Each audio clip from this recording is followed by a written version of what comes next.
You're listening to Radio Flange Goblet, the radio station with quite a bit of flange, but weirdly, not much goblet. Coming up now, well, in a moment, not right now because, well, obviously I'm right now. This is something that is coming on in a minute or so. Well, at least. I mean, maybe a bit more.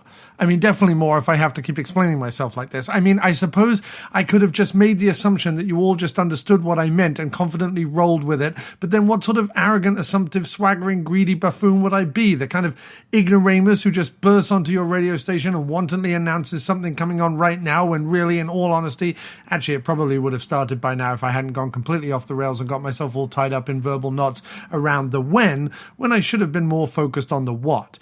Now I feel, if you're still listening, that you're going to assume that the what is really important to warrant this level of nervous dribble, when in fact, the what is not unlike being tongued awake by Lou Diamond Phillips in a dungeon in New Jersey with the cast of It Ain't Half Hot Mum peeking at you through a tiny, tiny hole. I should have just said, it's the After Movie Diner.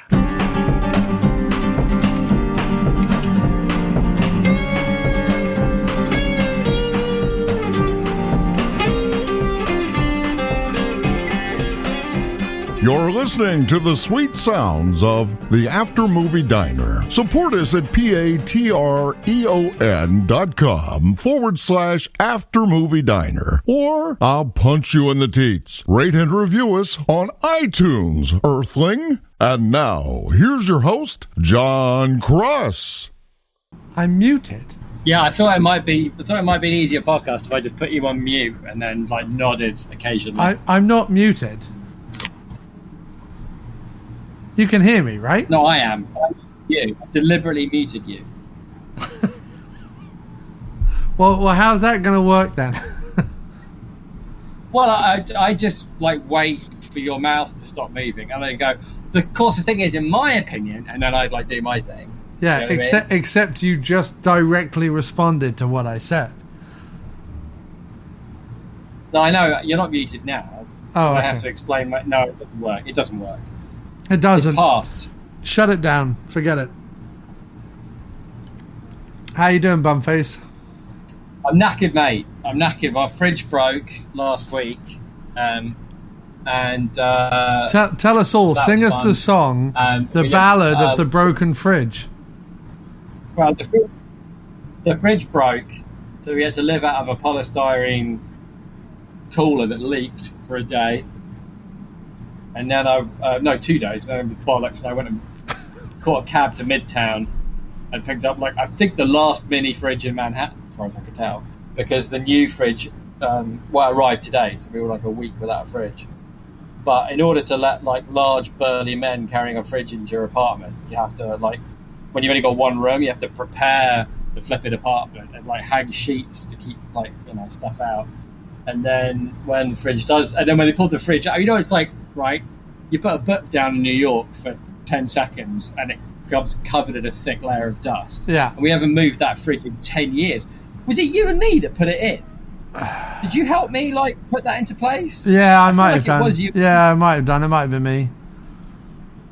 So it hasn't moved since we jammed it into place. Jammed it in. God, it wasn't as bad as I feared. I half expected there to be cockroaches playing poker under there or something. Yeah, dead rats or the last resting place of Jimmy Hoffa.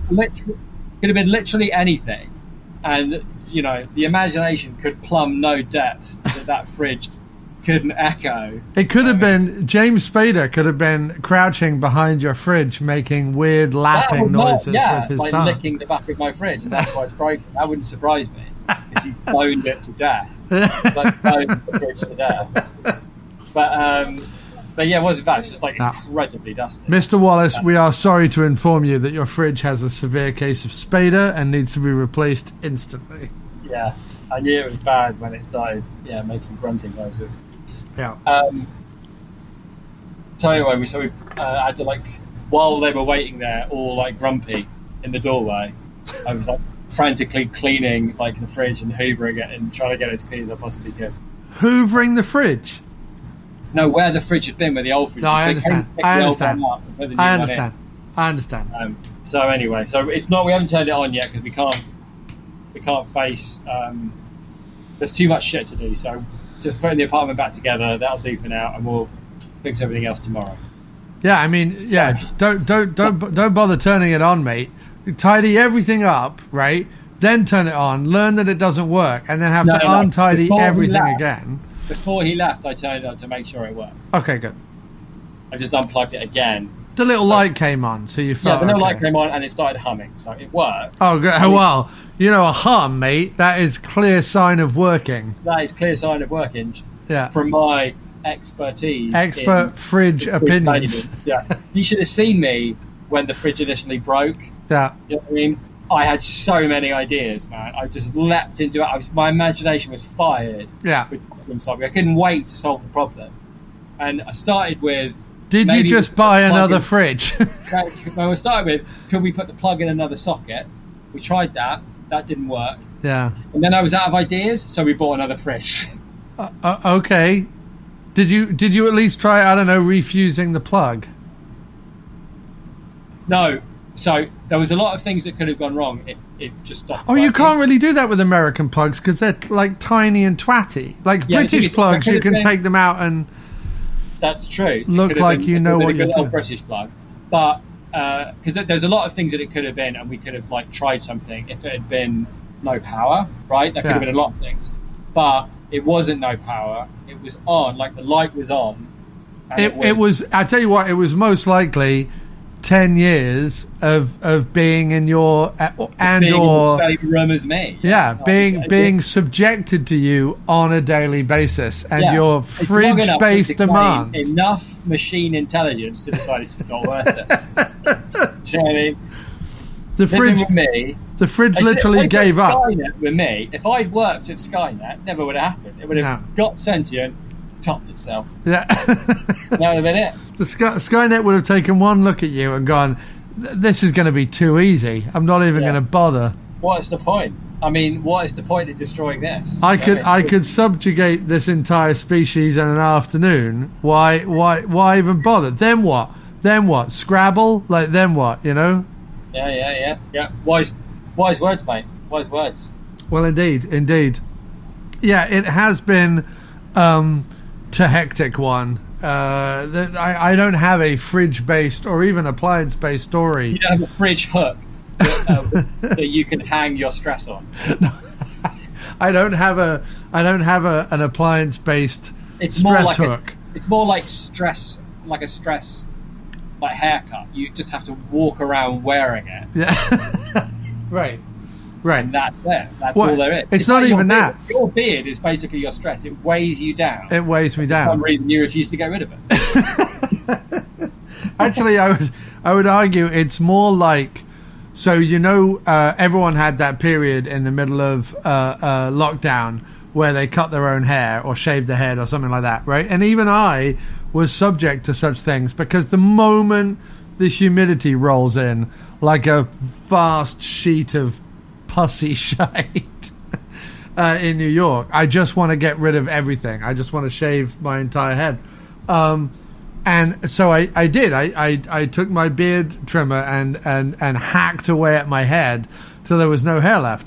Sorry, but now go back there. You have a beard trimmer. I have. Did you have to blow the dust off it? I have one, but I've never used it. I have one. Like a wind-up one. Yeah. It's been so long since it is. And what's weird is, as you wind it up, it makes one of those like air raid siren noises. It's like, wah, like that. They're like, oh, John is about to shave his face. Look back, New York. No, look out, rather. Stand back. No, I used it and I hacked away at my hair, and for like 3 glorious weeks I had like short cropped hair. Not quite as short as yours, but I had like short cropped hair. It's now growing back, and I'm like, oh yeah, that's what it's like when a shitty haircut grows back. It does look like a shit. Well, at least your hair grew back then. How worried were you that it wouldn't? Oh no, I wouldn't care.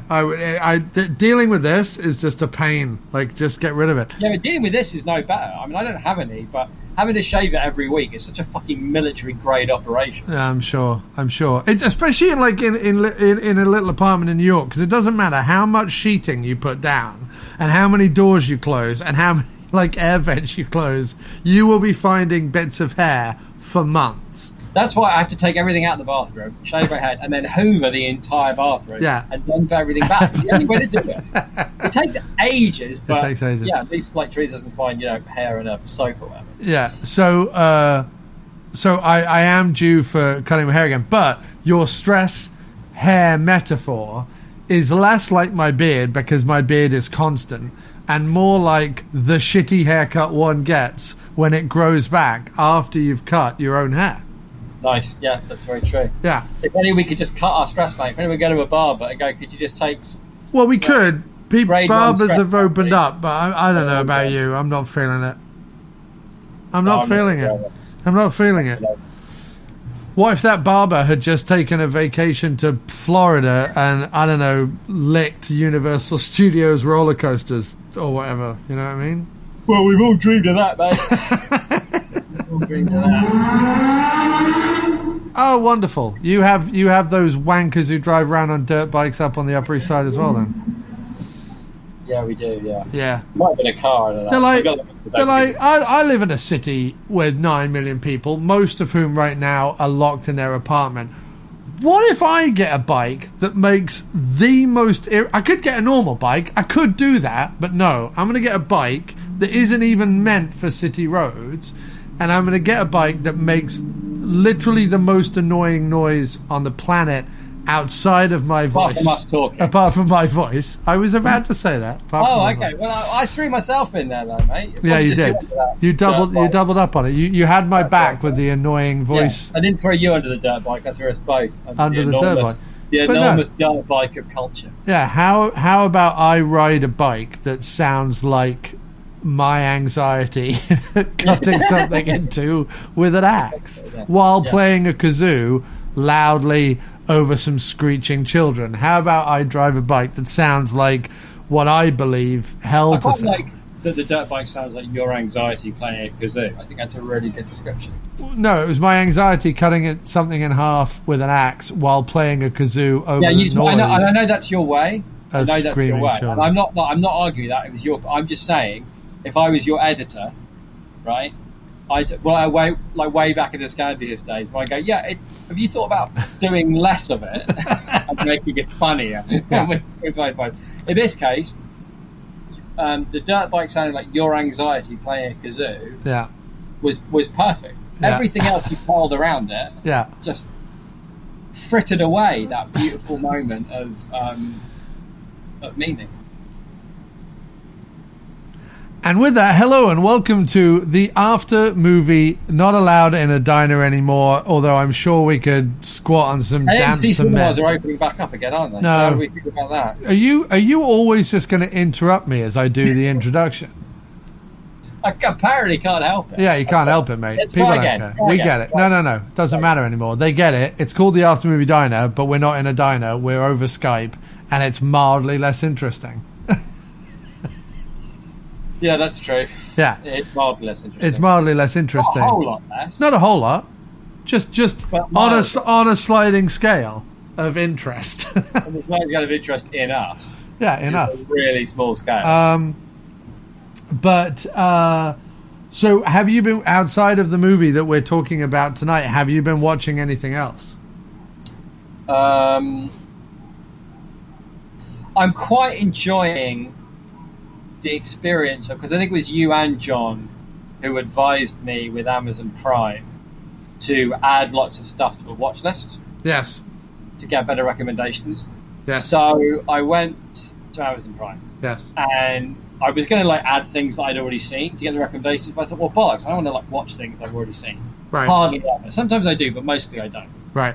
So I thought, well, I'll just go through them and I'll add things that I like the sound of. Right. You know, I have a soft spot for apparently long shot lawyers fighting one last case, that kind of fucking shit. So adding all those things, and in the process, finding lots of weird bonkers movies from the 80s and 90s and 2000s that sound pretty cool, but I know literally nothing about them except their synopsis. So I've just been adding those, and as a result, been getting quite cool recommendations of similar stuff. So that worked quite well. I can't remember what I've watched, but I've watched a couple of things that were all right. But I watched. What have I watched? Well, I mean, hopefully we can watch a few of those then. If you've started creating a list, I'm all for bonkers 80s and 90s things we've never watched. If I come across anything good, I'll that I think would be good for the podcast, I'll fling it up, mate. No problem. But I enjoyed this one. But and I watched Perry Mason on HBO because you're the one that gave me the HBO. I haven't seen the end of it yet, but we just watched episode 5. Okay, I'm on episode 7, I think, so I haven't seen the finale yet. The only bit I thought, right, because obviously it's like, it's Perry Mason, right, but it's in the 30s, and it's moody, and it's sexy, and there's sex and moodiness and religion and whatever, right? And I get it. It's the same old shash that HBO does with everything. It's like, well, we're gonna do this, right? But can we make it stubbly and sexy and sex it up with some stubbly sexiness? And they're like, sure. Can we also make it moody and a little bit moody? Yeah, we can do that. Great. And I'm enjoying it. Don't get me wrong. I am enjoying it. But it was the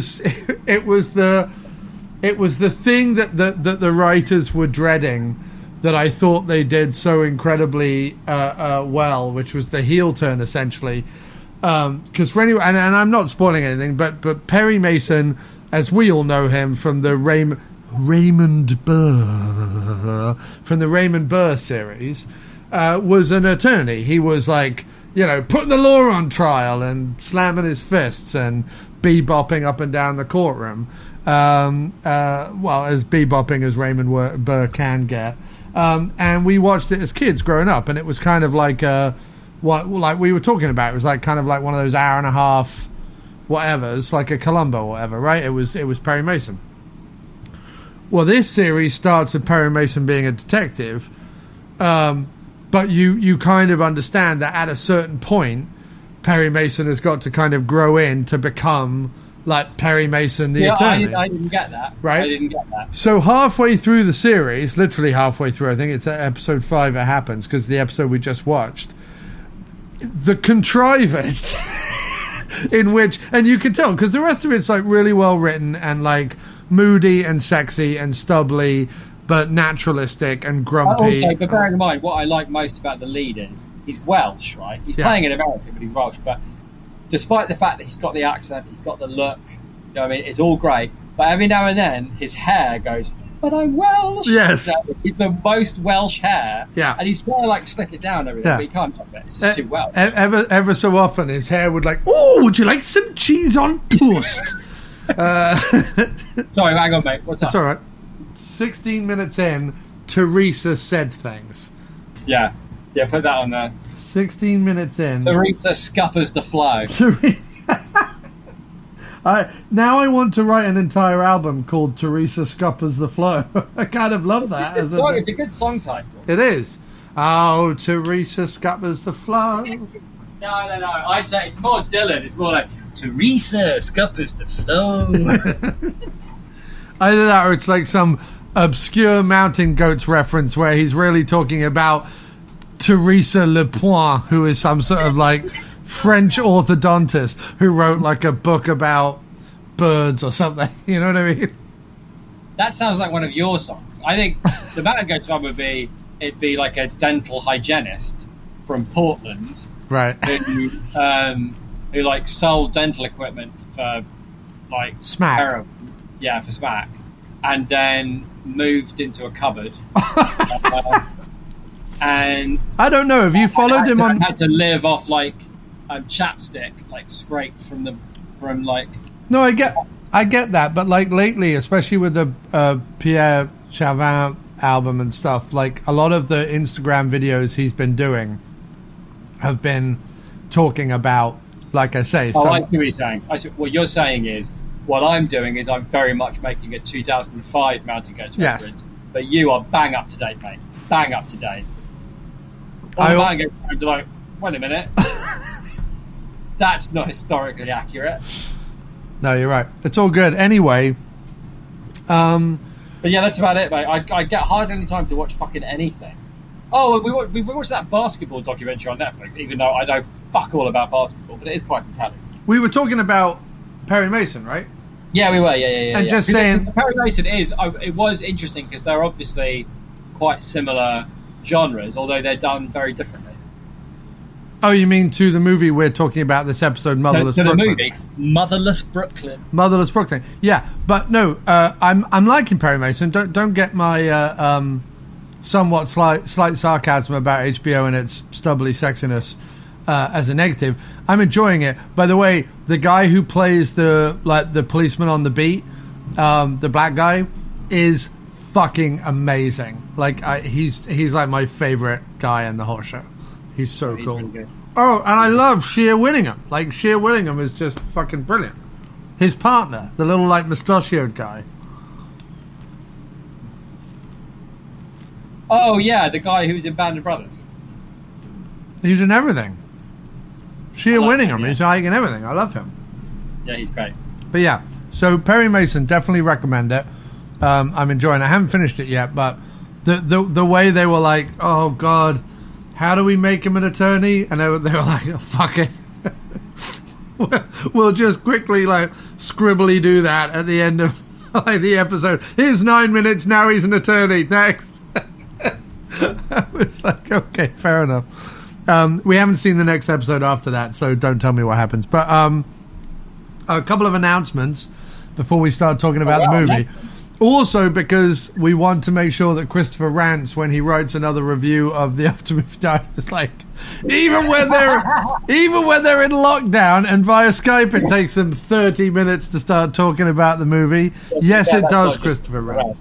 That is a pretty common complaint, but I don't give a fuck. Too late now. We can't change now. Too late. It is what it is. Some announcements, if people didn't know, this past first Friday on Bandcamp, because every first Friday of every month, Bandcamp is waiving tip fees. So I will be releasing some music once a month, just as a sort of like, hey, it's first Friday. Let's do Bandcamp. Let's buy some music. But it's also a really good opportunity to support and advertise other people as well. And it just keeps me in the game with writing music because it's kind of been like my favorite creative outlet lately. I released a little EP, I'm going to call it a 5.5 song EP because one of the songs is an instrumental that I clearly did just for shits and giggles. But the other songs, I'm considering I wrote them in under a week. I'm pretty proud of. And I would love everyone to go pick it up on Bandcamp, miskplumbingfixtures.bandcamp.com, and it's called So Here We Are is the name of the With EP. a clever pun. You're leaving out the clever pun. No, the clever pun was not a clever pun. The clever pun was a typo that I've had to go back and rectify. You're talking about the last song on the album being Here We Are spelled. That was a clever pun. It wasn't a clever pun. It was a typo. It doesn't make any sense as a clever pun. For once, I thought there was some depth, but I guess it was just an accident. Yeah, it's just accidental depth. Accidental depth. Yeah, I can't claim any success from the accidental depth. It just is what it is. You know that I'm writing a song now called The Accidental Depth. I was going to say, so coming up, number 8 this week, it's Teresa Scuppers the Flow by Accidental Depth.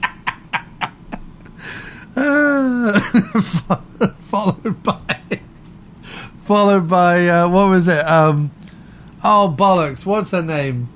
Gwyneth Paltrow's dog therapist. Gwyneth Paltrow's dog therapist is my favorite joke that we've come up with on the diner in a long time. But yeah, go pick up my. I'm not even going to be. No, I did, didn't I? I bought it. Yeah, you did. I'm not even going to be coy about it. Go fucking pick up my music. And if you don't want the EP, then just wait, because in September, full-blown album coming out. I think it's September 4th is the first Friday. Full-blown album with contributors and more electric guitars than you can shake a stick at. And we've got a tongue drum on the album, Kirk Howley playing tongue drum. We've got another guy who went, Gary Hornseth, who went out into his garage and banged a big metal object as part of the percussion for one of the things. So after doing Where Our Hearts could be a shambles. I thought, like, that'll be my album release for the year, and if I do anything else, it'll just be little bits and bobs. But no, since lockdown, I've released an old compendium of songs that had not been released yet, and an EP, and I have a second album coming out in September. And I have my charity record? Sorry? Where's my charity record? Your Liste Val thing? Yeah. It is being pressed and sent out, but a combination of them having to do literally thousands and thousands of vinyl pressings, coupled with the fact that the USPS is currently running service that is about 7/8 less than what it normally is due to a whole bunch of political bollocks, probably accounts for the wait. I don't have mine either. Okay. But yeah, I also did that, didn't I? But no, full-blown album coming out September 4th. Don't know the name of it yet, but very, very excited, so look out for that. And while you're waiting, pick up the EP. The other announcement is that over at our Threadless store, aftermoviediner.threadless.com, we have After Movie Diner face masks. We have After Movie Diner face masks just 5 months into lockdown, and we're there, and they're cutting edge. If you didn't already have a novelty face mask, you can now get one with the After Movie Diner logo on it. You can get one with James Spader on it, the Please Sleaze Me Beatle-esque Spader cover on a face mask. You can get a Ninja Vember face mask. You can get one that says ham, egg, and chips, please, which is if we ever go back to a diner, I can wear it without ever having to say anything or remove my mask. There's also some movie-related ones. We have a Donald Pleasance one. We have an Exterminator one, the Robert Ginty, James Glickenhaus Exterminator one that says "Stay Back" on it. We have a Howard the Duck one that says "I know Quack Fu," and we have a Night Beast one that says "Night Beast says wear a mask," which is a reference to the fact that the Night Beast is a dude in a rubber suit. Yeah, so there's masks at the After Movie Diner merch store. Go pick one up if you want to. All very exciting. I think that's it for announcements, merch, and music. Feels more like infomercials than announcements. But that's fine, dude. I mean, I'm normally all about paying it forward. I'm all about mentioning other people's stuff. I'm all about that kind of thing. We could run a fun contest. Not that anyone is still listening at this point, but if you want to have anything on a face mask, tell me and I'll put it on a face mask. All right. If you want Gwyneth Paltrow's dog therapist on a face mask, if you want Teresa Scupper's The Flow by accidental depth on a face mask, you let us know. If you want a face mask, I wouldn't mind one with Gwyneth Paltrow's dog therapist because people would see it, read it, and they wouldn't be absolutely sure that I wasn't. You weren't Gwyneth Paltrow's dog therapist. Well, you do live on the Upper East Side. Exactly. Which, if Gwyneth Paltrow I might even get somebody to go, "Hi, I'm Gwyneth Paltrow's dog therapist." Has she gone to another therapist behind my back? Gwyneth, I'm very upset. Gwynny, darling, I thought I was the only one for you. This is a very delicate time in his therapy. You shouldn't be switching therapists. You could undo years of hard work. Yeah. Oh, one last bit. I've decided what I want my future career to be. Not a moment too soon, mate. Yeah, I've given it long, careful consideration. Yeah. I mean, emphasis on the word long there. Probably not so much on the word careful, though. So, you know the character that like Ian Richardson plays in movies and TV now, like basically the old doddery British man who doesn't understand anything, right? So if something's changing, he's like, well, I don't think there should be changing at all. Or like if he has to be racist against the Jews in From Hell, he's like, well, they're Jewish. We just don't have Jewish people lying around, whatever it is. I want once he dies, unless he's dead already, he might be dead already, I don't know. But once Ian Richardson is gone and Jim Broadbent has gone, I want to play the flabby-faced old British man who doesn't quite understand what's going on in the world. I want to play that. When you say play, yeah, I want to. Do you mean be? Yeah, I want to be that, but in movies and TV, please. So you want to be you, but in movies? Yes. I can't help feeling that usually they hire actors rather than actual physical and psychological representations of the characters themselves. Usually. Right. That could be just a small wrinkle in what is otherwise a damn fine plan. Yeah, I want to take over from Ian Richard. I want to be the guy who walks in and goes, nope, stop all of this now. This doesn't work. I want to be that guy. All right, well, good luck. I wish you the best of luck, mate. So with that, we're going to be talking about Edward Norton. Seamless segue there. We're going to be talking about Ed Norton's movie. I've never actually been hurt by one of your segues before, but that was so bad. Yeah, it so swung at you from left field. Went, ow. Yeah. His movie from last year, although I think it came out early this year, written, directed, and starring by Edward Norton. Sadly, he does not do the soundtrack on a comb and a piece of paper. That would have been amazing. But he did write it and direct it and star in it. Motherless Brooklyn, which co-stars basically a bunch of his famous friends who apparently all did it for free. Alec Baldwin, Willem Dafoe, Bruce Willis, Ethan Suplee, Cherry Jones, Bobby Cannavale playing Bobby Cannavale in yet another Bobby Cannavale special role. He's not at all going to, at some point during the movie, prove himself to be a bit of a cad.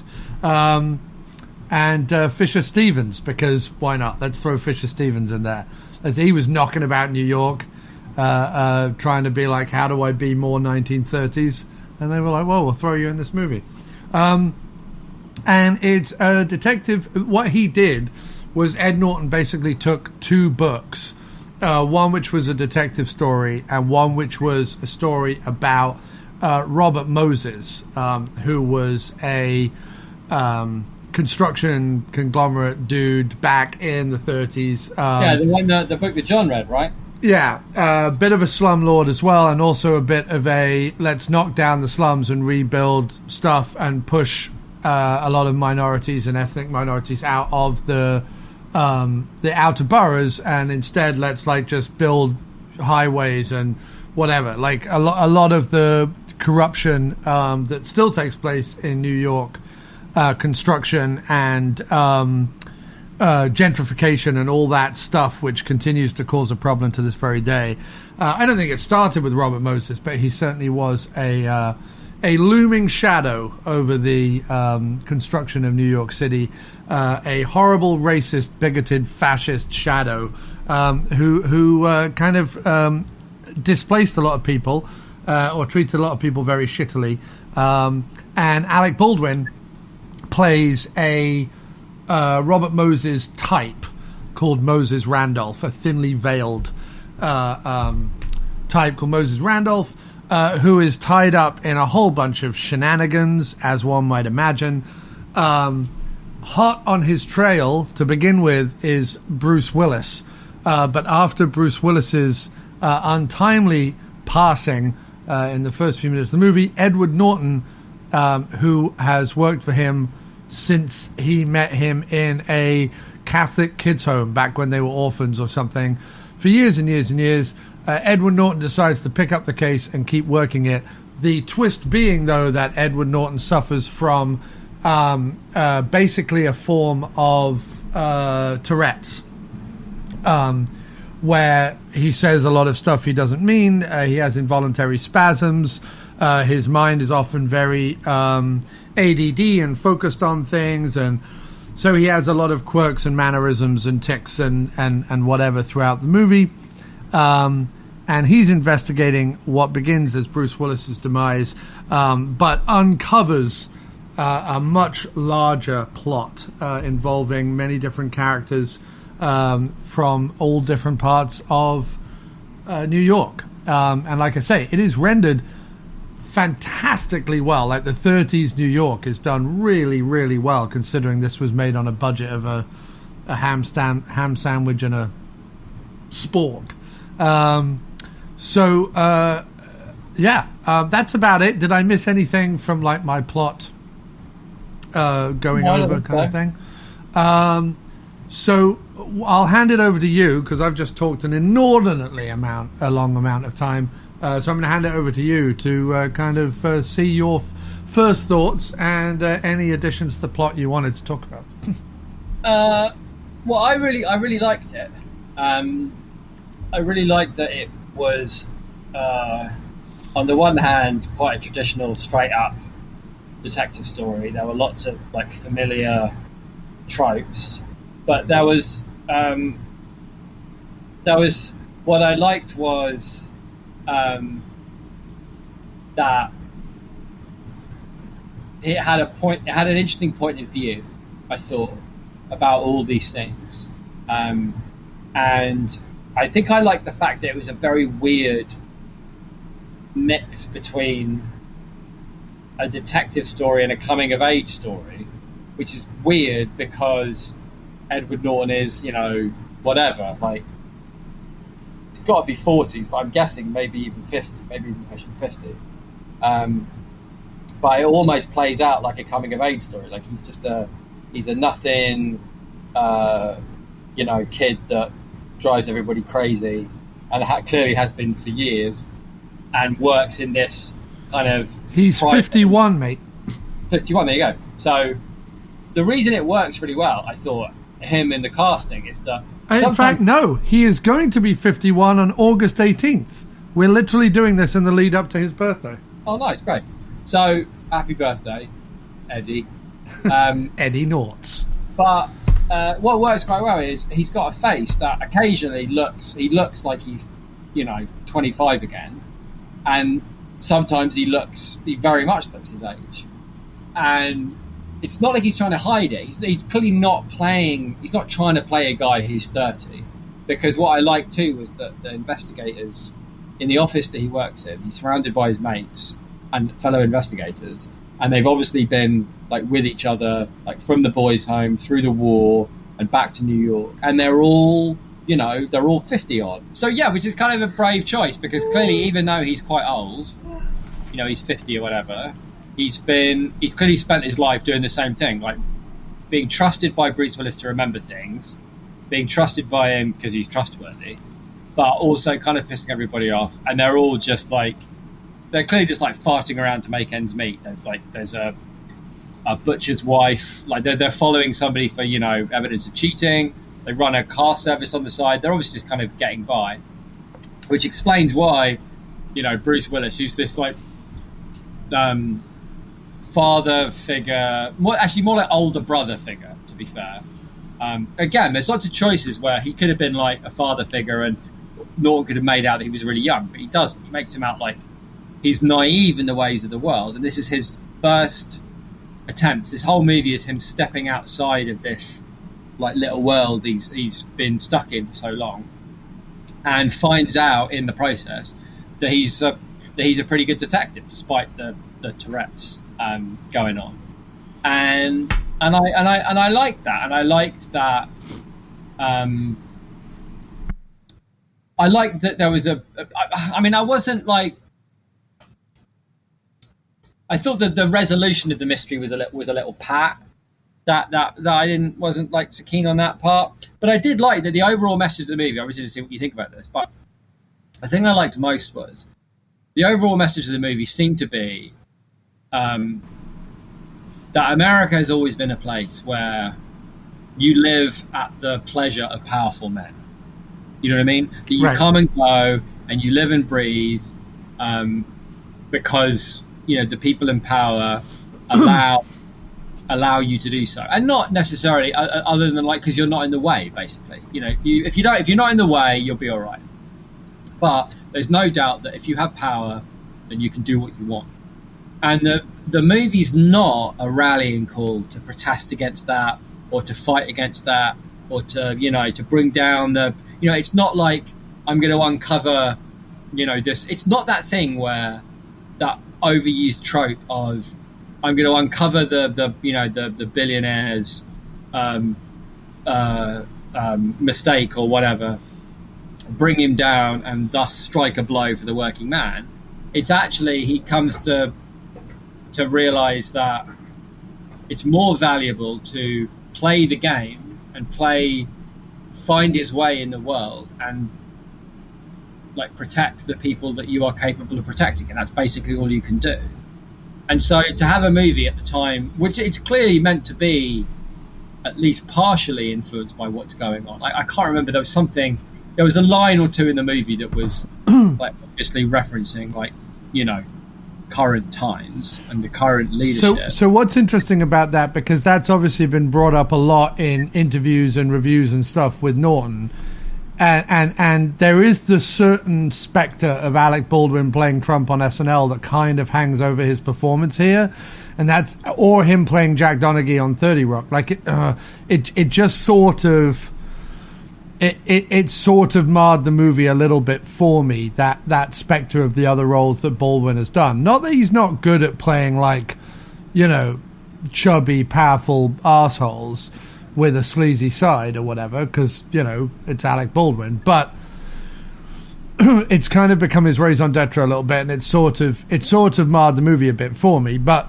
it didn't stop me liking it entirely. But there was a lot of people who were saying, oh, clearly the Robert Moses Randolph thing is also a commentary on Trump and blah, blah, blah, blah, blah. And Norton was like, actually, I've been writing this movie for 20 years. Like, this has been Norton's baby, long before. He's like, when I started writing this, George Bush was in office, I think, he said. So it's not meant to be. It's just that hang on. With any kind of story, especially around New York, especially around construction, especially around powerful men, and especially, like you say, one that plays so heavily with sort of the idea of what America is, or certainly like what America became, certainly like post the war, it is going to feel a lot like what's happening now, because there's so much about what's happening now where we haven't learned from the mistakes of the past, or we haven't learned from the. But that's the thing. I don't see that as being the movie's message at all. In that, I'm not saying you're wrong, by the way, because that everything you said was true. But I don't think the movie's message is that we haven't learned from the mistakes, or that we've seen all this before. I think it's that America has always been that way. I don't think we think it's a post-war thing. Like, what's his face? J.P. Morgan, I think it was Morgan, or it might have been the other one. Vanderbilt, maybe. Anyway, they ran a mine.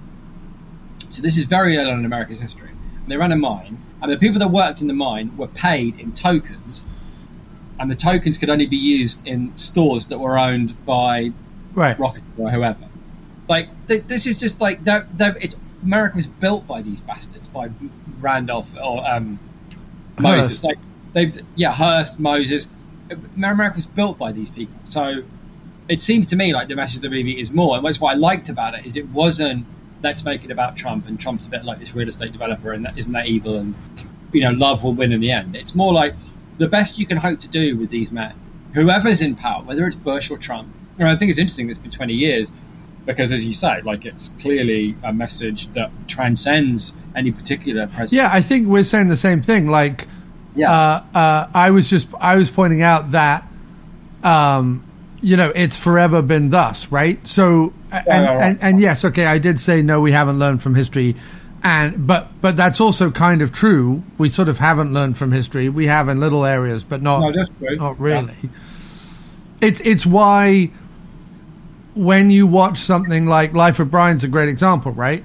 Life of Brian is set around 2,000 years ago, the time of Christ, or whatever you want to call it, but they used the 70s bickering unions in Britain as like a parody or a satire of the different groups in Judea at the time. But the joke is that there were those different factions and groups in Judea at the time as well. So like, it's sort of that, it's forever been thus, right? You can find you can find human nature, and it doesn't matter whether we build rockets or computers or invent the wheel or whatever it is. Human nature always wins out or scuppers us, depending on which way you look at it. No, I'd agree with that. I mean, I think that's right. But what I liked about it, it wasn't downbeat, and that's why it being that coming of age story, I thought worked well, because it wasn't that kind of world weary Chandler, like doesn't matter how many bad guys I put down, someone else will pop up and take their place kind of a thing. Again, like Randolph Moses suffered, like in the movie, he suffers no consequences except possibly as a result of the actions of his underlings, which again is kind of Trumpian, right? It's like you pay for the, if you can't trust anyone, if you're only going to hire people that you think are loyal to you, then what are they really loyal to? You know what I mean? Right. Well, I also the thing I like the most about it, or one of the things I like the most about it, is kind of what we're skirting around, which is that all the lines that it could have stomped all over, whether that's the tropes of the detective movie, whether that's the depiction of his illness, whether that's the allegory or satire or whatever of the Robert Moses character, all those things that, like you said, could have hit you about the head repeatedly with a hammer, and he could have stomped all over like crazy. He walked that fine line very well. Wow. It gives you every drop of detective noir, 30s New York, Harlem Jazz Club, peek behind the curtain at the powerful kind of thing, right? Without it being so overly designed or so overly crafted that you kind of were like, it felt, without it feeling like some sort of a TV show. And it gave you enough of his illness and his condition and da-da-da-da-da without you going, oh, for fuck's sake, Norton, like, stop it. You know what I mean? Like, I never really felt that. And I never really felt like he was like, yeah, I'm going to take on a role with a bunch of, like, ticks and tropes to show everyone just how good I am at, like, doing ticks and tropes and things, which he has done in the past. There are roles he's done in the past with stutters and with mental illness and various other things where you're just like, Jesus, Norton, all right, sort it out. You're not De Niro in Awakenings, like, sort it out kind of thing. But he didn't do that this time. I mean, there was a certain element to it where I'm like, I don't know, is this grating or is this really well done? Like, there was that. But again, I think it walked the fine line very well. I think it walked the fine line with the 30s setting and the film noir stuff. I think it walked the fine line with the satire and the parable and the allegory, or whatever you want to call it, about, as you say, American powerful men and da-da-da-da-da. And it did it all without that annoying fucking trait that I come across so often in indie movies these days, where they're like, saying nothing is as powerful as saying everything. And so it has 40 minutes of people staring out of windows or navel gazing, right?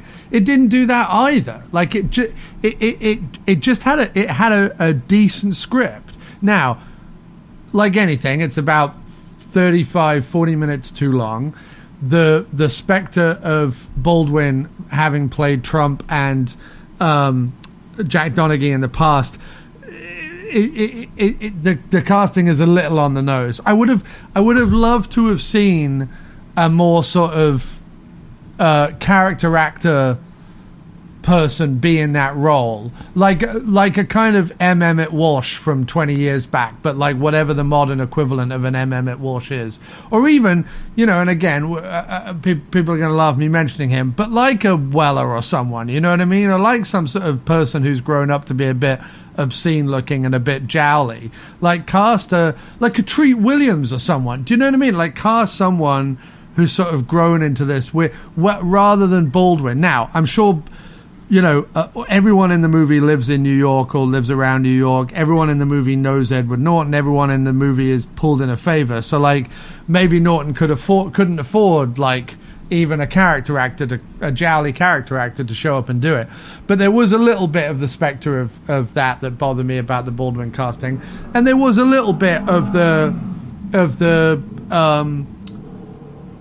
mental illness or affliction or condition or whatever the politically correct term is, but the whole idea of a condition as a superhero power, which happens so often in movies, you know what I mean? And we see in TV all the time where he's an autistic doctor who can't deal with his own relationships, but look what a good doctor he is because of autism. You know, like there's a lot of that in TV shows, and this threatened to have a little bit of that. But again, I think it walked the line very well.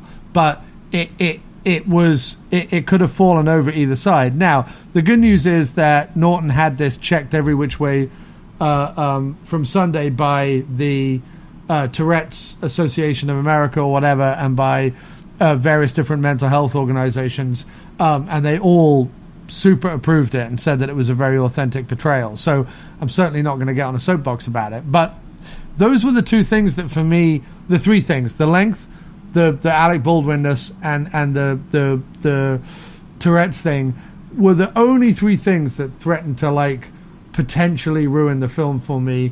But he was so skillful to make it that they didn't really ruin the film for me. And in fact, Kim and I finished it and we were like, that was brilliant. I would watch a whole series of those. Yeah, I was actually thinking this is one of those times where this almost could have been I guess there's still like more of a cachet in doing a movie, right? Because I feel like if Edward Norton had turned up with his script at HBO, they'd have given him the entire budget that he had for his whole movie for one episode, and then it said make it 6 or 5 or whatever, and you got yourself a deal. And I feel like there was enough there, enough characters, enough like back and forth and whatnot. And the only things that I didn't like in it, because I liked Alec Baldwin, I didn't really get the Donaghy Trump thing. I thought he was too different a character to Trump. He was so obviously driven by an ideology that it was kind of difficult to argue with, even though it was like immensely cruel. And the very fact that he was a leader driven by ideology meant I didn't think of Trump once. And no, I just meant the performance. No, I know what you mean, because he's played him. I know, I do get it, and I see now, like had that kind of one of those things that had it entered my head at any point, and it may well have done, then it probably would have spoiled it. But honestly, I wasn't really thinking of that, because I knew, I was like, oh, it's that guy that John's talked about. Like quite early on, I thought, oh, this is this Robert Moses guy. And that discovery, I didn't go in there knowing that. I just, watching the film, discovered that. I was like, oh, right, okay, so this is Robert Moses now. And I was able to enjoy it, even though I knew it was Alec Baldwin playing it, because I guess I discovered it, as it were, while the movie was happening. That's all he was to me. Like, that's what that part was. And I don't mind the length, because I was like watching it over a whole evening, and I was like pausing and going making tea and stuff, so it wasn't too bad. And I didn't mind the tics either, because I actually felt like you say, it wasn't used as a superpower. Like the fact that he could remember things wasn't necessarily tied to the Tourette's. And I liked that. You mean tied to the plot? You mean? Yeah. It was tied to the Tourette's. It wasn't. It wasn't. His Tourette's was not the thing that helped him solve the crime. In fact, if anything, it was a thing that hindered him. Yeah, that's the thing. What was cool is that what he has to overcome in solving the case is not, because that's what's great about him following in Willis's footsteps. He just has to find out where Willis went, and in doing so, he finds out a lot of what's happening. You know what I mean? It's not, he uncovers things as he goes, but only because he's like following in Willis's footsteps. So really, as you say, he just has to conquer his own shortcomings, his obvious shortcomings as a detective. Like when he introduces, he talks to the girl in the club, because actually they never comes back. But like Bruce Willis's like final words to him are like the name of this club, and he goes there and he meets a girl who's supposed to be able to help him, and he like lights a cigarette for her, and it's like all set up as like, this is the club that your dying partner was his final word. Here's the beautiful woman that you're meeting in the club, and he lights a match, has to blow it out. Lights a match, has to blow it out, and it's quite funny, but also kind of sad. And then he's never able to go back there. So whatever leads he was going to get from that place are dead, and he can't ever go back. No one's ever going to take him seriously or tell him anything. Right. And that's quite an interesting way for him to start his detective career. And from then on, he has to try and work around it. But what I liked is a parallel thing happening in the movie where, on the one hand, there's people who respond to him as being like an irritant, right? That what he does is annoying and weird and off-putting. And there's other people who accept him for it, right? And are not, either they empathize with it, like the woman, like the lawyer, or they empathize with it, like Kenneth Williams, the trumpeter. Oh, right? Man, I love him as well. He's so good in here. He was so good. But his thing was like, no, I see, even though it's like, this is the thing I've never seen before, I get it. Like, I empathize, like, with you. That bit where he's like, well, at least you can blow a horn to get rid of it. He's like, yeah, man, but you can only blow a horn for so many hours a day. That was like a really good line about what it's like to use your music to express like a troubled soul. It's like, you can only do that for so many hours in a day, mate. What do you do for the rest of it, Yeah. And that was a wicked line. And then, or you can not feel sorry, but like empathize with the pain that it causes, right? So that's what the lawyer feels. Like, she feels it's like a symptom of like his pain, and that she can soothe him, she can help. In other words, she can't help the neighborhoods, she can't stop the things happening, but she can help him, right? Her natural tendency to want to help and to soothe and to make things better will work for him, but maybe not for a whole city. And then bollocks. And then there's Baldwin, who doesn't care. I thought it was set in the 30s. Is it set in the 50s? It's the 50s. Oh, okay. So I've been saying that all wrong. It's set in 1957. But the But the book, they talk about like back in the war, and they're all, that's what I mean. Like, they all fought in the war, and it was all 10, 15 years ago. And then when Baldwin meets him, Baldwin doesn't care about that either, because Baldwin only cares about how he can, like, are they useful? And this guy could be useful, so he's interested in it. But that's it. So then parallel to that is everything that Bruce Willis uncovers, like the whole mystery, right? Doesn't demand, or rather demands, like, how are you going to respond to it? Are you going to, as a person, when you're confronted with this, like with this truth, this knowledge, do you use it to make money for yourself? Do you use it to attempt to bring down the system, or do you use it to keep people safe that knowledge threatens? Right, those are basically your three choices, and I haven't seen the third choice play out all that many times.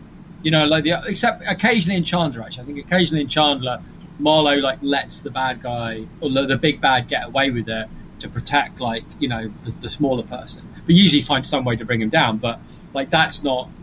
It's just interesting because it's like, it's how you react to something and what you do about it is more important than some idea of like moral relativity. You know what I mean? Like, what Moses is doing is evil and like protesting is good or whatever. It's like these things are happening, and what are you going to do about them? How are you going to respond? It's like Norton's tics, like his Tourette's, is like, it's a fact, right? It can't be beaten out of you, right, by the nuns.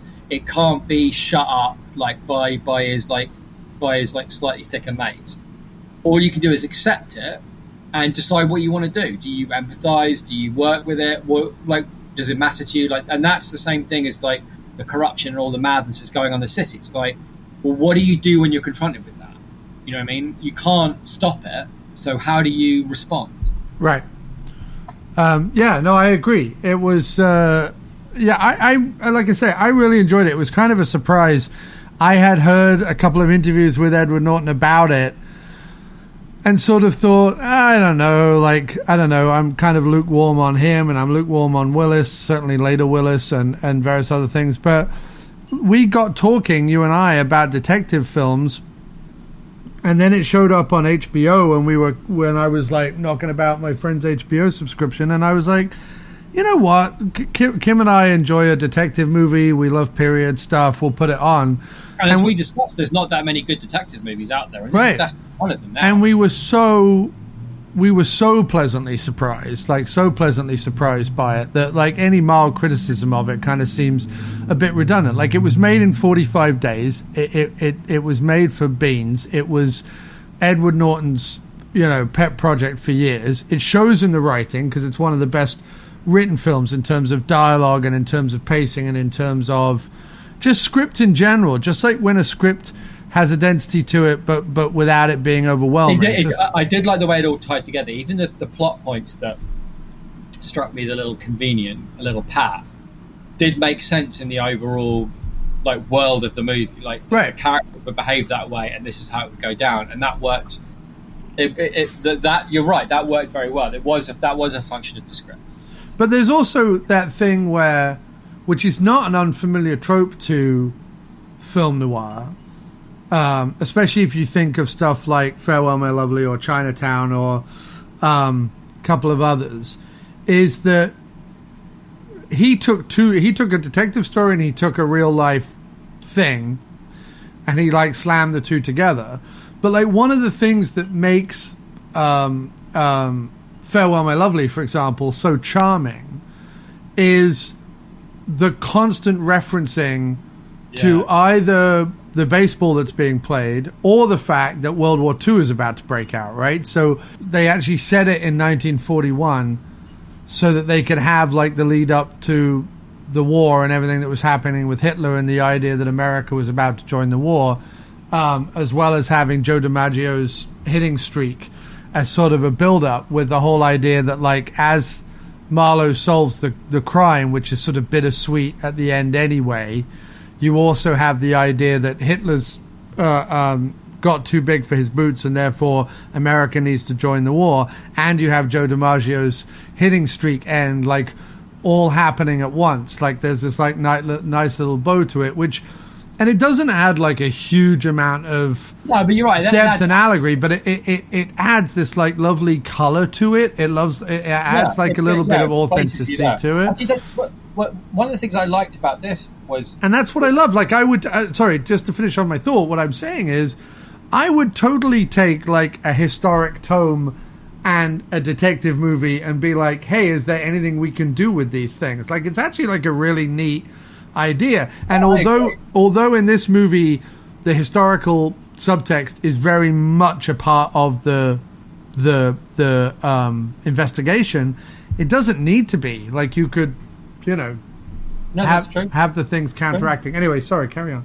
Well, no, I was just going to say, but one of the things that interested me actually was that it wasn't shot with a nostalgia for like, it wasn't shot like a film noir. It wasn't all shadows and like rainy streets and all that. It was actually shot, because I could be wrong, but I think it was the DOP was British, right? Because thinking back on it, the movie, it was actually very everyday. Like, the rooms were very everyday, the streets, the cars, even though, as you say, it was like beautifully realized. It was all like perfectly period detail. But I got the feeling of like sorry, there's a nutter outside the window.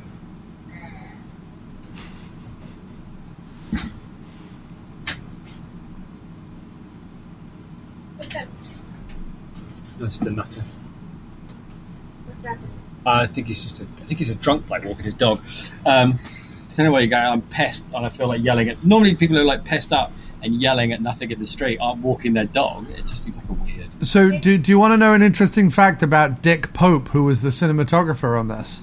Okay, go on. You're right. He is British. I think probably one of his most famous collaborations is with Mike Leigh. He worked on Naked and Secrets and Lies and a couple of others. But very, very interestingly, because I always love to tie this into it, before it was a movie, the movie that we know and love, Whoops Apocalypse was a TV series that actually starred John Cleese as Lacrobat, the terrorist who changes looks all the time, and things all the time. He was the cinematographer for 3 episodes of the TV series of Whoops Apocalypse in 1982. So, that's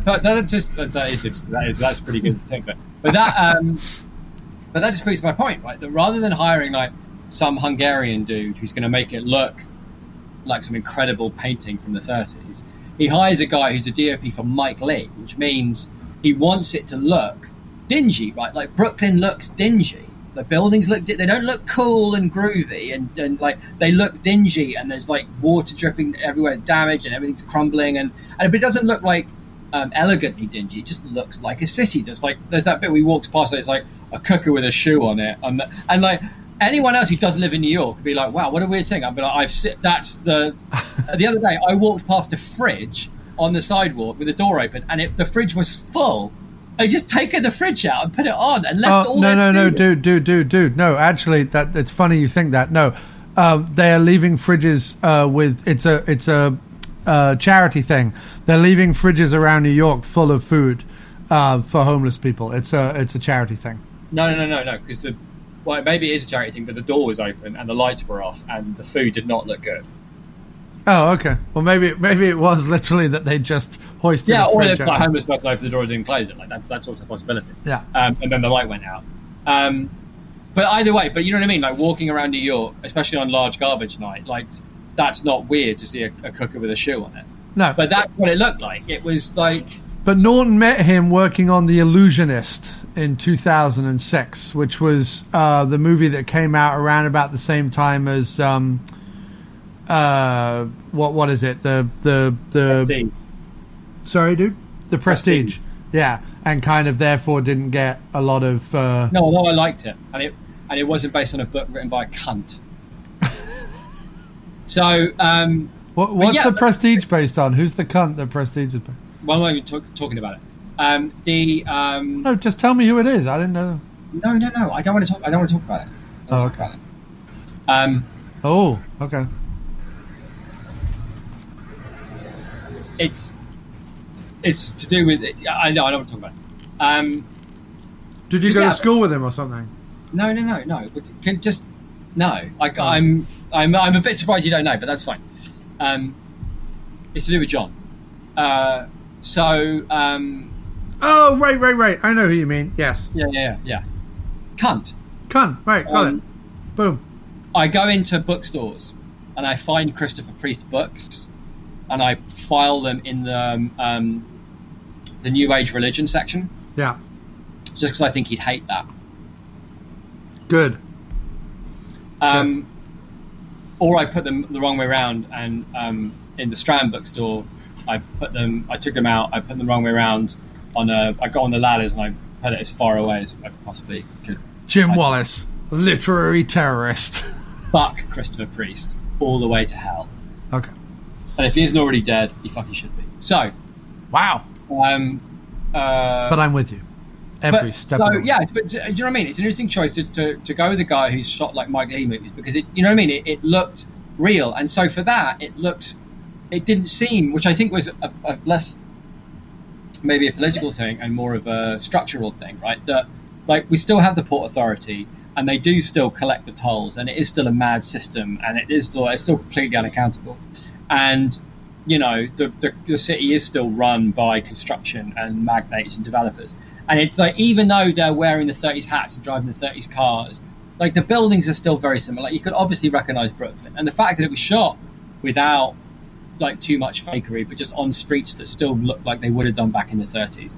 It lent 50s. I keep thinking. 50s. That it lent it, like, well, this wasn't, like, I know it's 50 years or 60 years, but it's actually not that long ago, and not that much has changed. You know what I mean? It made it feel more present, even though, you know, even though it was obviously set at that time, and you didn't ever doubt that for a minute.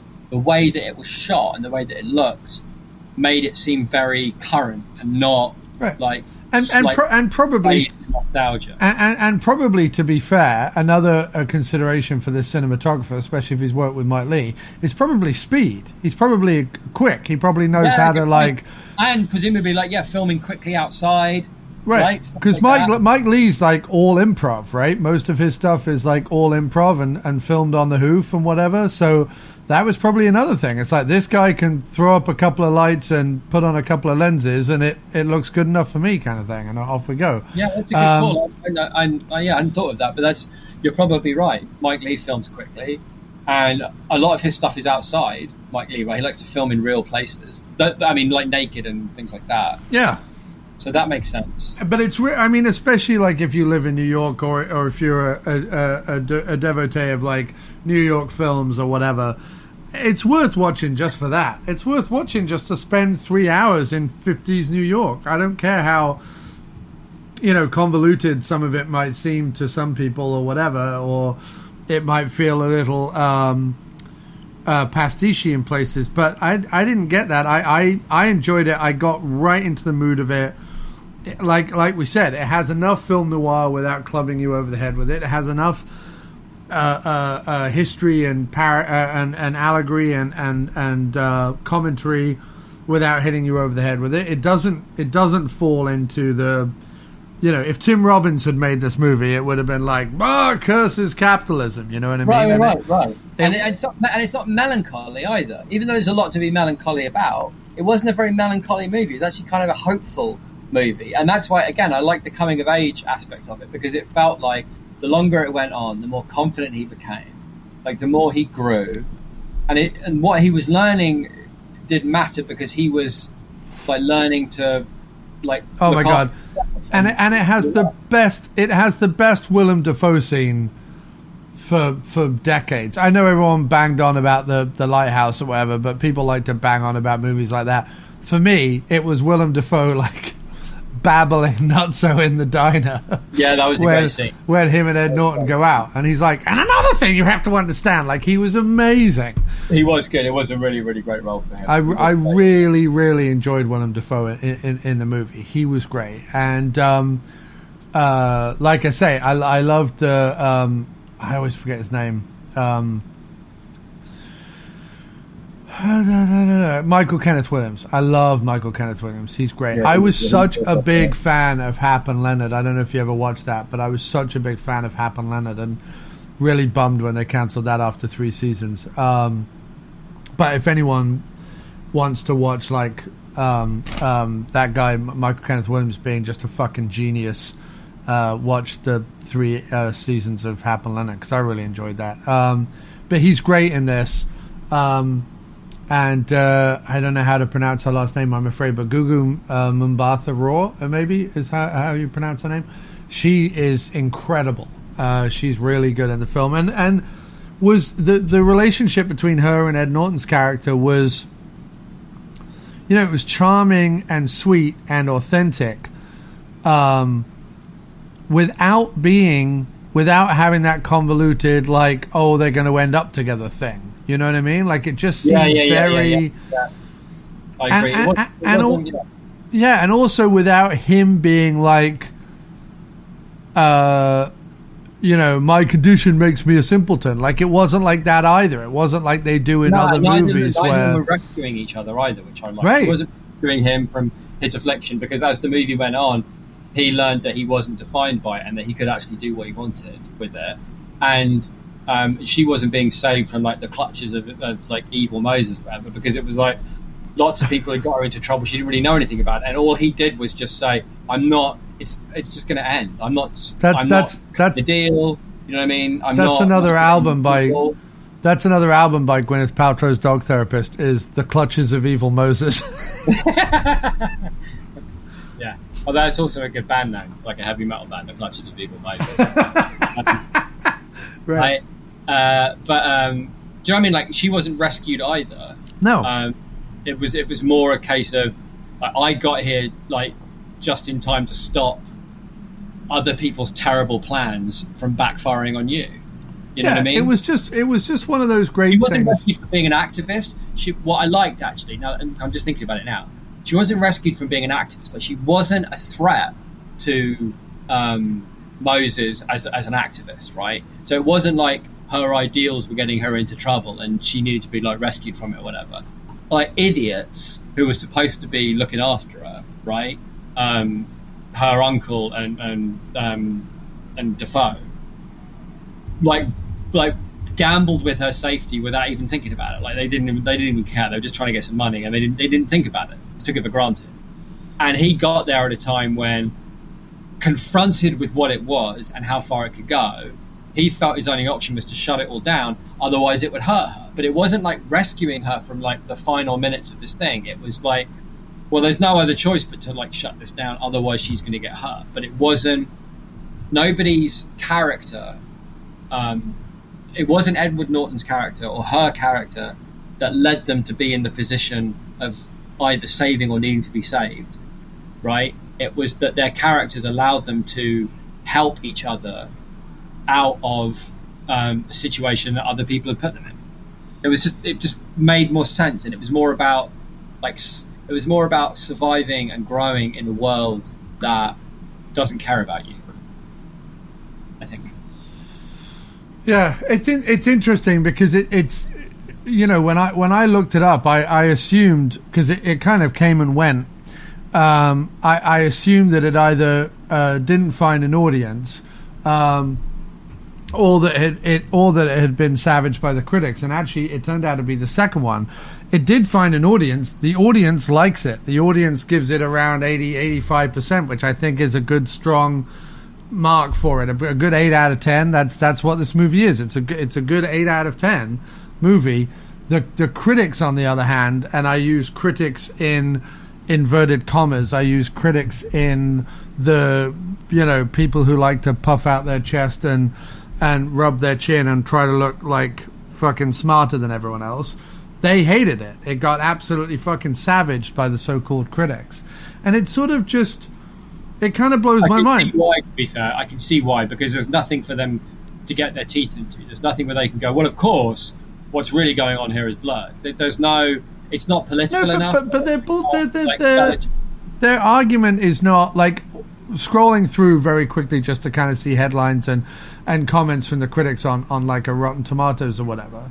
Like, they're accusing it of all the things that actually it doesn't do. Like, they're calling it a sluggish film noir pastiche, and it's the very definition of a vanity project, and borderline parodic. At times it's more Who Framed Roger Rabbit than Chinatown, and I'm like, like those things are simply not true. It's not in any way a parody of. But that's what I mean. But film that's what noir I'm saying. When it comes to a lot of critical reviews, right? A lot of them. If there's not, they watch a lot of movies. So, despite the fact they like to think of themselves as super clever, they have to think a lot about movies all the time, and they probably watch telly a fair bit too. So if something doesn't present to them an easy, like, oh, this is part of, like, it's an anti-Trump thing, or it's a pro-protest thing, or it's about this or it's about that, it's easy for them to float over the surface of things. And I feel like the strength of this movie is, like, that's why, like, bullshit movies that appear to be incredibly deep but are in fact all surface get, like, critically acclaimed and then, like, ignored, like no one even thinks about them 5 years later. You know what I mean? Like, I can't think of any right now, but there's a lot of movies like Green Book. Like Green Book, right, or Crash or whatever, right? It's just like all surface bullshit and nothing of substance. Whereas this one is like, it's not gonna, it is just like a gentle film noir detective story. But what it's got going for it is all this like stuff underneath, and it's about characters and their journeys and like just deeper, richer, like less definable things, and critics can't write about that stuff. So if it's not there and they're only looking at the surface of something, how it makes them feel initially is usually how they end up going, because they don't have time to think about anything else. They can't be bothered, and that's why most of it, it's I don't even bother reading film criticism anymore, because it's not interesting or useful. It's just a matter of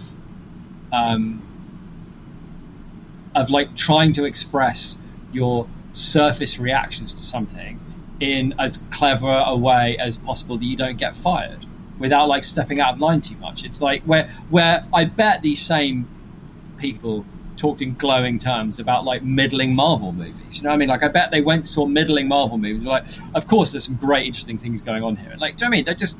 They're just suckers. They're not going to get fired. They'll tell people to like things that they know they're already going to like. It's like record reviews as well. Like that Oasis album, that bloated mess of a third album, got like 5 stars from everybody, and they all called it like the rock and roll album of the decade. Will redefine rock music as we know it. And then 2 years later, they were like, of course, it was absolute shit. I knew it, but like they fucking wrote the fucking review. So it's bollocks. It's all bullshit. No, I know. I guess my feeling about critics, like if you Google this movie, the first few things that come up are, you know, negative reviews by the Times or whatever. And I think the only thing that's a shame about that is that if Ed Norton is the kind of filmmaker / actor who in 45 days can throw something like this together. Now, okay, yes, he spent 20 years writing it, right? Which is probably allows it to have that strength, has that center, has that consistency to it that allows you to shoot quickly. But if he's the kind of guy who can pull something like this together, even with friends lending a hand or doing it for cheap or whatever, like, that's the kind of thing where I'd be much more interested in, all right, give Ed Norton another 30 mil for him to make like a sequel to this, or the furthering adventures of Tourette's detective or whatever. You know what I mean?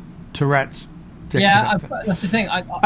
What I mean is, it always bothers me when something, like you say, like even like that Florida project, or even Moonlight, which was fine, but like it didn't like redefine the bounds of anything, and it was like underwritten, navel-gazing shash, a lot of it, which I know I'm going to get in trouble with because they're like, oh, but the working class and the grittiness and the realism and whatever. I get it, fine.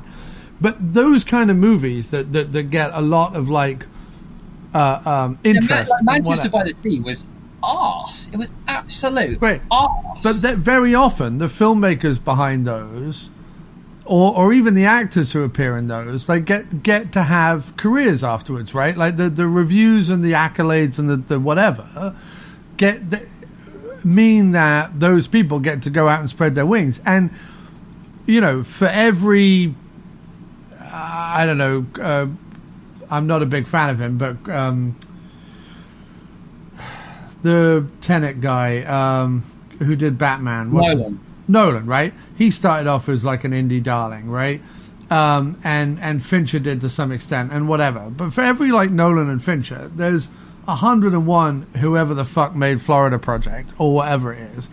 And maybe they went on and did something, maybe they don't. I don't know. But like for every single like navel-gazing indie movie, there's a bunch of people who tried to do a second movie and were exposed as the sort of I don't have any ideas kind of people as that they were with the first movie. But something like Ed Norton, like I would be much more interested in Ed Norton going on and like making a few more movies as a director or even as a writer, because I think that while he's a perfectly watchable actor, his strength, I think, lies more in, if this movie is anything to go by, and if his acting choices is anything to go by for the last 10 years, I'm much more interested in like Ed Norton, the writer-director, based on this movie. And because of some critics, you know, or because he decided to play in a genre, which is so often the case, is when someone decides to be like, I'm noticeably making a genre film, the film either gets ignored or savaged by the critics. That's true. And it's because most people think of genre film as a dirty word. They think of like horror, or they think of comedy, or they think of action movies, or they think of whatever. They think of like mass appeal bollocks rather than thinking of, well, actually there's genre tropes because it actually allows for an interesting outline around which you can kind of put whatever plot and characters you want while keeping people familiar within the genre. And he does that really well here. And I just think the only thing that bothers me about the critics savaging it is the idea that sort of we won't get a second one. And I'd love to watch a second one, even if it wasn't as good, even if it was, you know, Robert Mitchum doing Michael Winner's The Big Sleep after doing Farewell My Lovely. I'm still interested in the idea of more detective films. And it sort of sucks that something like this, which should be hailed as a noble effort, even if it doesn't hit you in all the right ways, it should be hailed as a noble effort.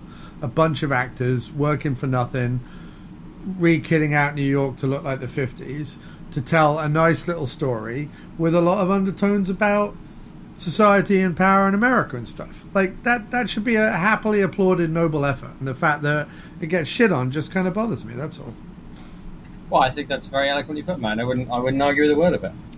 And like I say, there's plenty of things you could lean into if you really wanted to be like I say, like Baldwin or maybe the Ticks and whatever. But it's redundant criticism because the movie as a whole works. And it's rare that you're going to hear me say that about a movie that's almost 3 hours long. But it does. It works. It works really well. And it does what it said. But I think we like it because we like genre films. We like the tropes that genre allows, the stories that it can then tell within those tropes. And I think that's fair. I think it's fair. Like a lot of those films that go. I mean, I think you're right, and I think also that they're not allowed to give. Like, what do they get to see in the cinema, right? They get to see superhero movies, which they're not allowed to kick because they're basically critic proof. So they just have to go along with it and find something in it to sound clever. And why am I reading this review of like fucking Aquaman as if anybody gives a shit? Oh, Jason Momoa, how powerful. You know what I mean? Is that what they said about Momoa? Did they say how powerful? What powerful performance? How magnetic? It's like, well, yeah, but like that's not a movie, is it? Anyway, I've got no interest in like underwater fish fights. It's like, what the fuck is this bullshit? Anyway, or as you say, it's like incredibly worthy, low budget, like serious, which I don't necessarily have a problem with, but like certainly Manchester by the Sea, which I've always said was fantastic, was just a waste of my life. It was awful. It was so boring and pointless. It's mopey bullshit. Like something really terrible happens to somebody and he can't get over it. It's like, well, I mean, fine, but I don't. Anyway, but when you get other things like the middling movies that there used to be a lot of in cinemas, there aren't those anymore. And critics mostly get, clicks. They're just as vulnerable to like clickbait as anybody. And their clickbait is either write a positive review of a film that everybody loves because they need to agree with you, or there's going to be trouble, or find a movie that can't defend itself because it's like low budget, and you think it's a bit you can give it a good kicking, and then people will like read your column because people like reading critics giving movies a good kicking. So there's that too, and to say that they don't do that is bollocks because they do, and even if they don't go into a movie thinking that, they'll know if they get like a little inkling of like, I think this might be like a vanity project, then they'll just let themselves go down that road because they need those. So they better watch one every now and then that they can give a good kicking to, or they won't have a paycheck next month. So fuck them.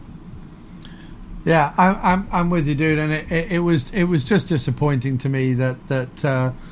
No, I agree with you. That happened because I would have loved because you want other people to do it too, right? You want whoever it is. I mean, I can't think of an example off the top of my head right now, but like Sam Rockwell, right? I want Sam Rockwell to take some novel that he read, 20 years ago, and he's been working on a script and put together his own $45 million movie set in, I don't know, whatever, Venice Beach. You know what I mean? Like that. I don't want some guy with a vanity project that they really care and are passionate about to like think twice about it because they don't want to get savaged. You're right. It just doesn't feel right. Savage, something that costs like hundreds of millions of dollars that is like an obvious waste of time and is a massive car crash and people should lose their jobs for such a massive fuck up. Fine, go to town on those, but not, as you say, something they shot in 45 days for almost no money. That's obviously a passion project, and they tried really hard to make it right. And it's not a vanity project if he gives incredibly juicy roles to everybody else in the movie. It's not that he doesn't have a good role, but everybody else gets a lot to do, and there's lots of them, and he's clearly got no problem with sharing the screen with people with immense charisma. Do you know what I mean? So I don't how that's a vanity project is slightly beyond me. I am 100% with you, sir, and I am so glad. I am so glad that you liked this, because there was that feeling in me where I'm like, well, Kim and I watched it, we really liked it, but I also thought that there would be like some discussion there, because I thought that there was enough going on in the movie that it would spur discussion. But there was also a part of me where I'm like, I don't know, like something in this, the Norton aspect of it might have rubbed you up the wrong way, because sometimes you get out the wrong side of the bed, and I do get rubbed up the wrong way, and an Edward Norton could rub you the wrong way, but it didn't, and I'm super happy about that, and I'm super happy you were positive about it. But we also managed to have a nice discussion about it. So great, no, it's perfect, mate. It's perfect. Hallelujah! To me, it was like a perfect diner movie. It's the movie that we like to talk about. Yeah, I agree. Right? I'd love to have seen it. If this had been out in the cinema, we'd have gone to see it, and this is how we would have felt. I agree. It's a shame we didn't get the chance. Yeah, and we always talk about like those compromised movies that are interesting. They're not perfect. They're not going to quickly become our favorite movies of all time. Although occasionally, like A Trust or A Come to Daddy or whatever, we'll have a certain reaction to. But outside of that, like, these are just good movies, and they're often movies that don't get a home elsewhere. And I like being the podcast that does that. So super cool. I asked a bunch of people just before we wrap up. I asked a bunch of people online their favorite detective movies. Lots of responses. I thought it would be a good subject. Lots of responses. Your favorite detective movie is Zero Effect. Yes. Which is, to my mind, the best big screen adaptation of a Sherlock Holmes story. The best big screen adaptation of a Sherlock Holmes. I go along with that. I mean, I'm sad I never got to watch it on the big screen. I think it would probably be a good movie to see. No, I just mean movie length, because Sherlock Holmes movies tend to be a mixed bag at best. And you know, they either tend to be like Sherlock Holmes and the Kingdom of the Crystal Skull, like the Robert Downey Jr. ones, which are like certainly fun and enjoyable and rip-roaring, but they're nothing like Sherlock. Yeah, but they're not Sherlock Holmes movies. No, they're Indiana Jones. They're Guy Ritchie Victorian movies. Which is fine, because I don't mind a Guy Ritchie Victorian movie, but they're not Sherlock Holmes movies. Or they tend to be like sort of slightly ponderous plodding affairs, or they end up being kind of one notch above a TV movie type quality. You know, the Basil Rathbone ones are great, but they're not really Sherlock Holmes. They're kind of... So you're saying this is better than Hound of the Baskervilles? That's what you're saying to me. What, Zero Effect? Zero Effect's my favourite detective movie, but I don't know that...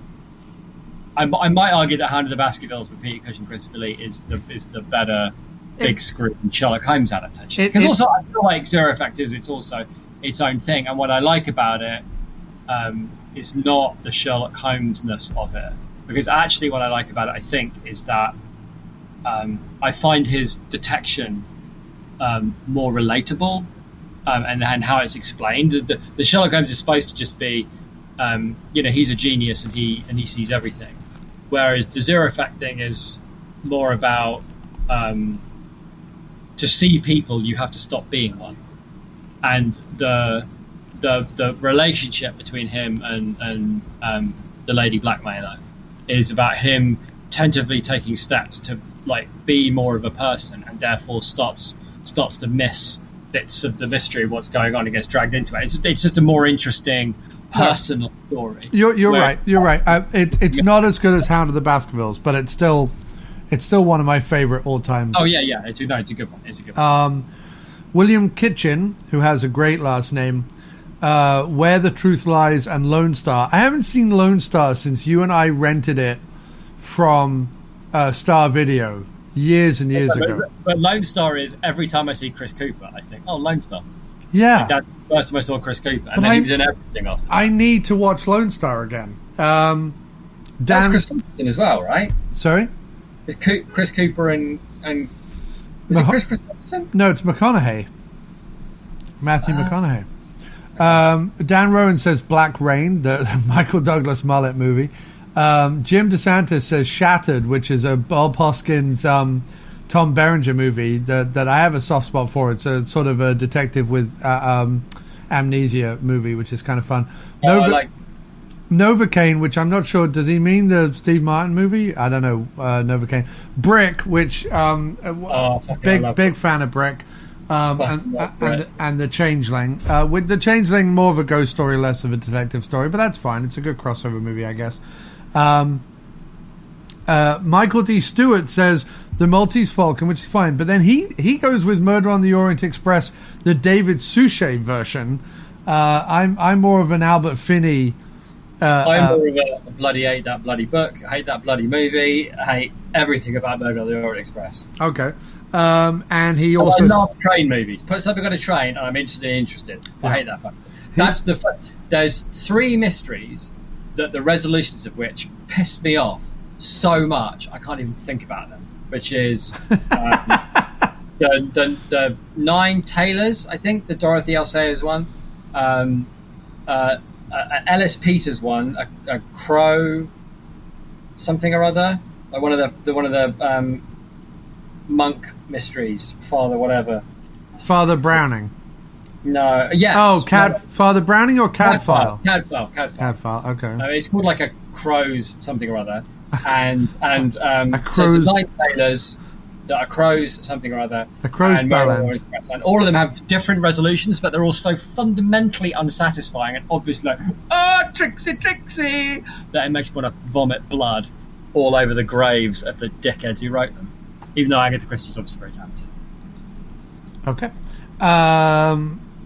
Peter Pedro Osmond says Last Boy Scout, Kiss Kiss Bang Bang, Black Rain, The Nice Guys, Beverly Hills Cop, and Nighthawk. So he's very much in the Shane Black kind of. Good choices. I wasn't that big a fan of Nighthawk, and I didn't really like. You don't like Stallone and Billy D. Williams going after Rutger Hauer?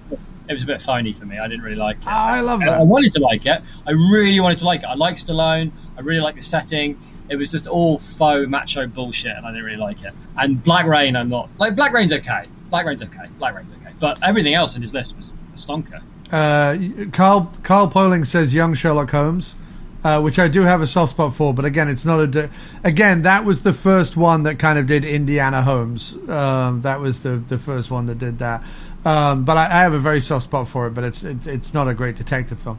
Michael Gilstrap says In the Heat of the Night and the 7% Solution. I've seen the 7% Solution, which isn't anywhere near as entertaining as it should be, considering the cast and the fact that it's a Nicholas Meyer movie. But it's good. It's just I wanted it to be so much better than it was. In the Heat of the Night is a Sidney Poitier movie.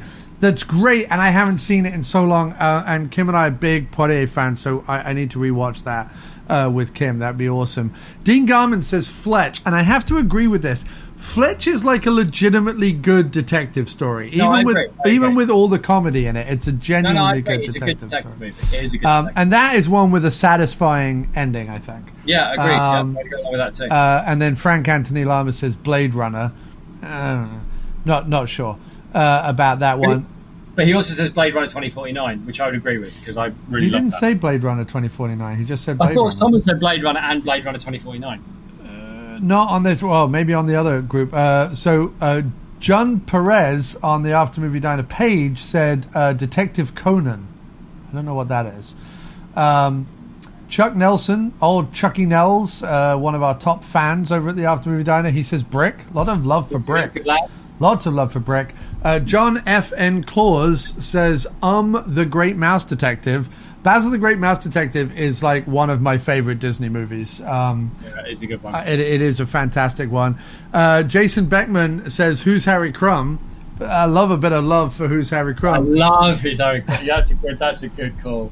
Again, detective movie. Again, like, there isn't a lot of actual detection going on because the audience knows who it is for the most of the movie. But still, Spencer Seam says, A Taxing Woman. I've not heard of that one. I don't know what that is.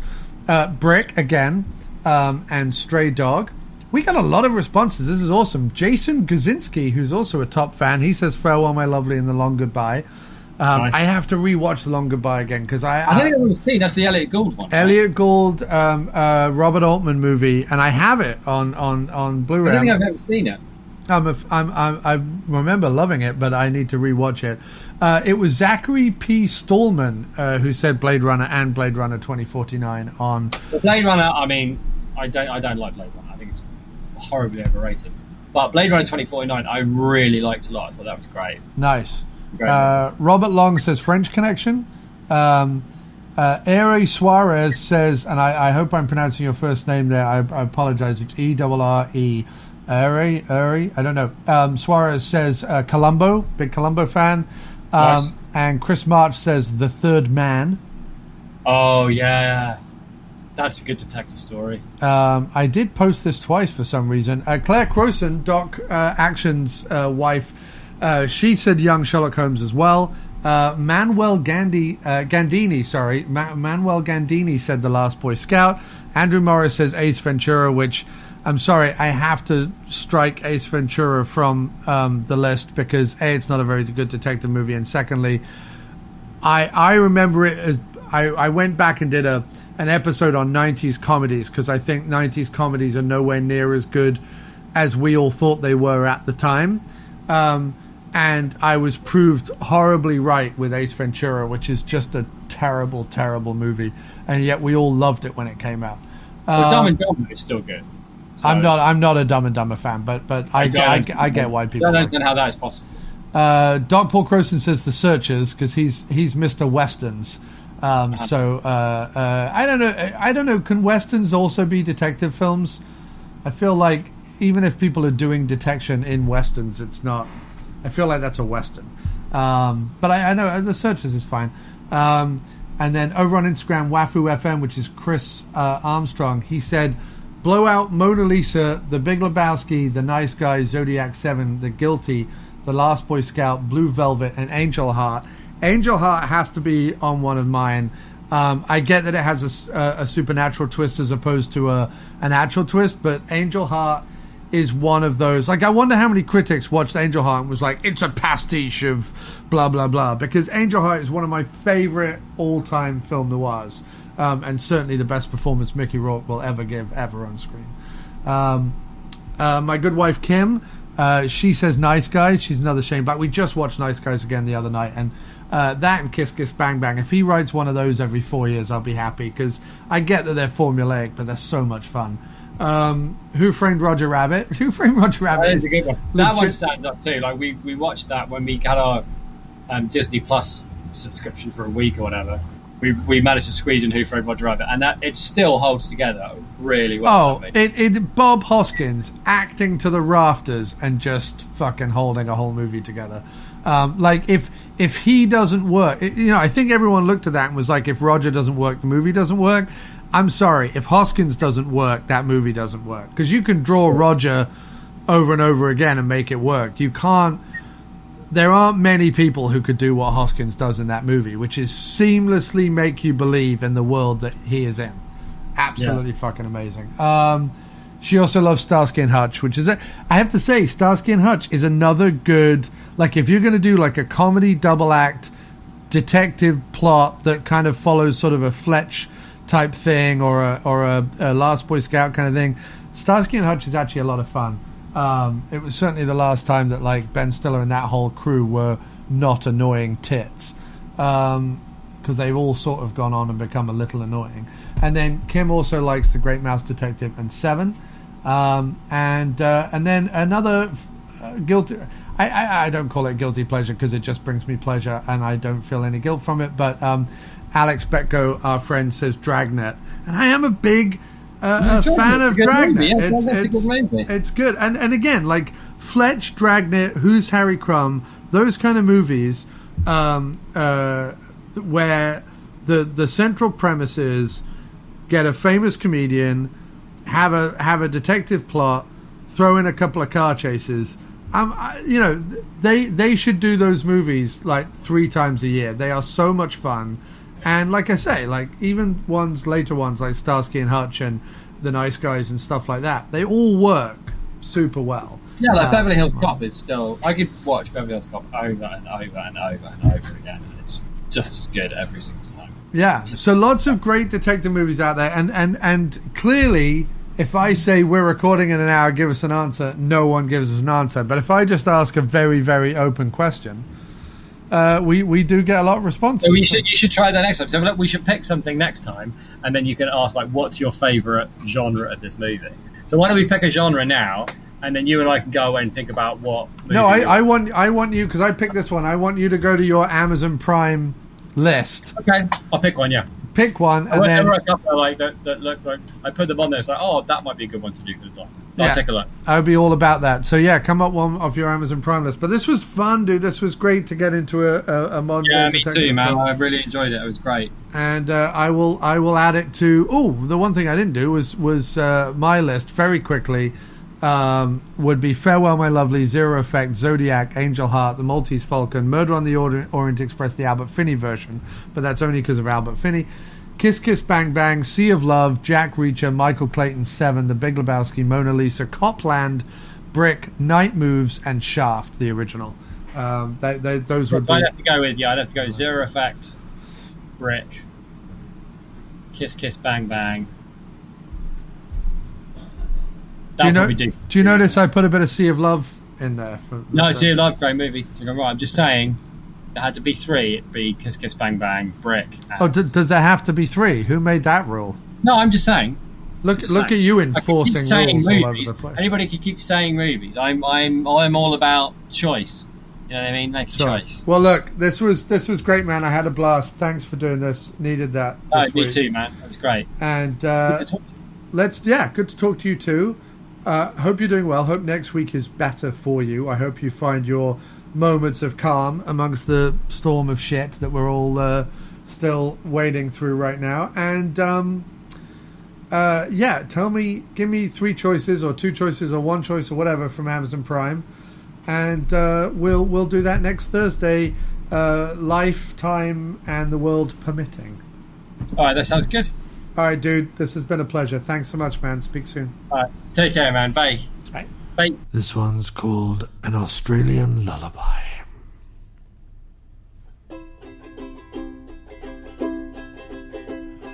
Running away from the koala bear after you hung eucalyptus in your hair, and with all the outback watching, your feet were burning with rage and flare, my dear, with rage and flare.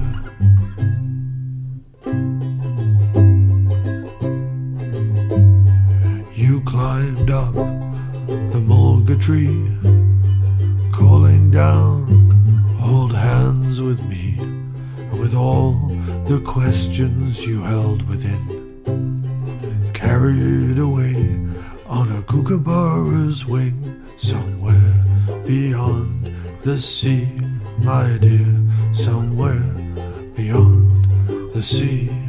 You went hopping mad at the kangaroos for not knowing which color paint to choose. Your eyes were filled with crocodile tears as night and the oceans were drawing near, the time when there's nothing left to lose. It's the time when there's nothing left to lose. And we were holding baskets, and they were weaving chairs. All the dolls took afternoon tea, one big twisted truth or dare, truth or dare.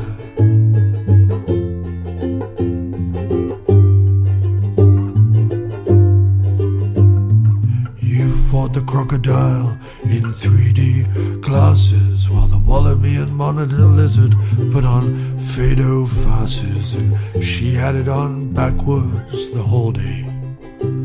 Or she was just facing the wrong way, and she missed every one of her classes, my dear. She missed every one of her classes. So you went hopping mad at the kangaroos for not knowing which color paint to choose, and your eyes were filled with crocodile tears as night and the oceans were drawing near. The time when there's nothing left to lose, my dear. The time when there's nothing left to lose.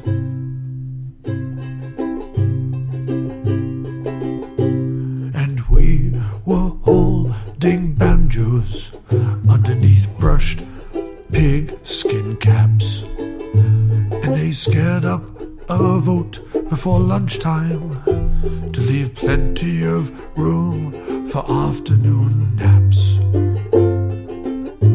My dear, plenty of room for afternoon naps.